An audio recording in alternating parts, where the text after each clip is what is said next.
Hi everyone, happy Friday, and for today's video we're gonna do a journal with me.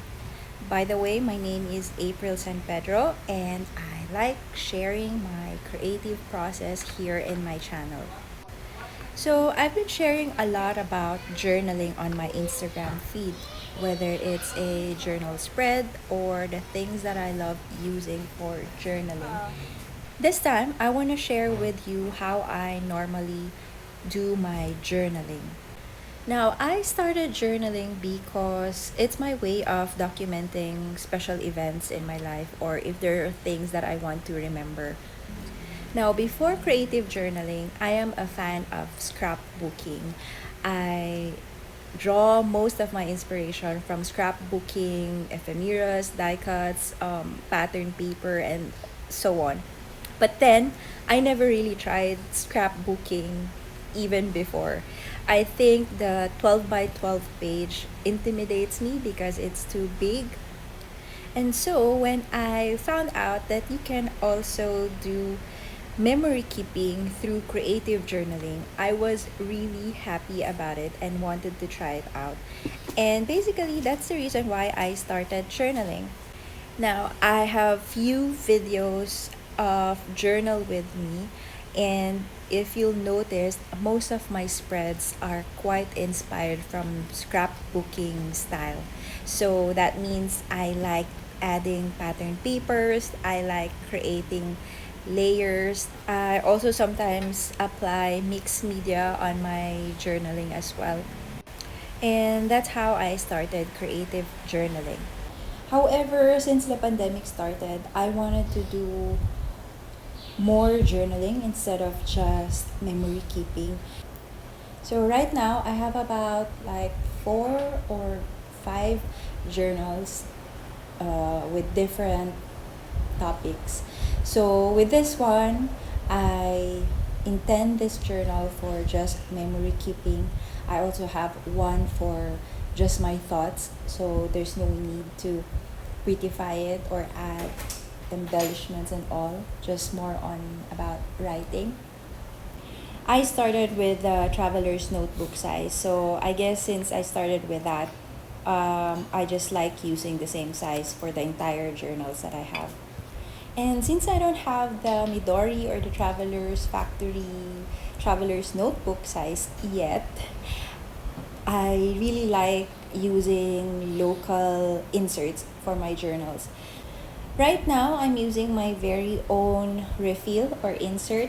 It's called Artisan Papery's Pandagdag Journal, and I will link down below the story behind this and more about this journal. Alright, so let's get into the creative process of this journal spread. So I started with pattern paper. I really like using pattern paper on most of my journal spreads. And then from there on, I love working on by adding layers, adding stickers.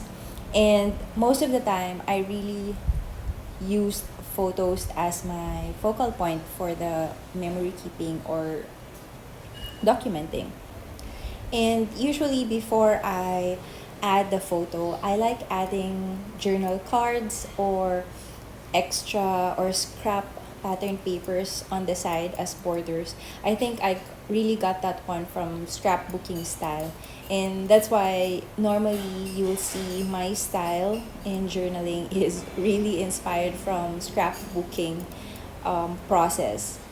So instead of gluing everything on the paper, I like attaching some of the ephemeras or die cuts using stapler because this one kind of add extra dimension to my spread.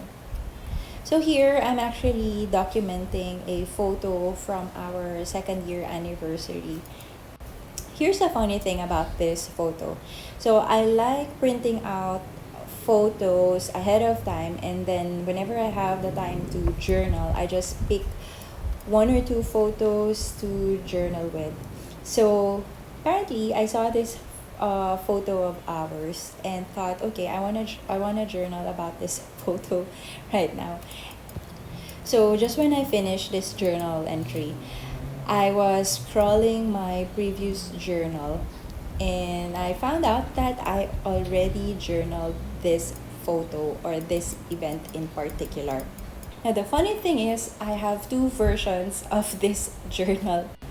So, upon reading my previous journal about this event or this photo, I had a different story, although quite the same, but there's a different version about it, and I don't know why.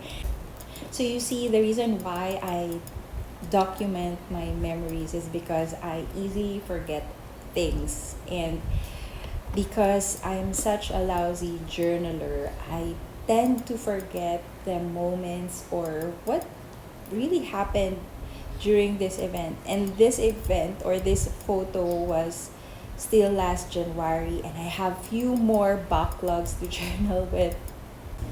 So there you go. I hope you enjoyed this week's journal with me. There's really no particular techniques that I used here except that I was just focusing more of the pattern paper and I want to keep it simple and just adding few ephemeras on the side. So I hope you like this one and encourage you to journal this weekend. I hope to see you again on my next video. Bye!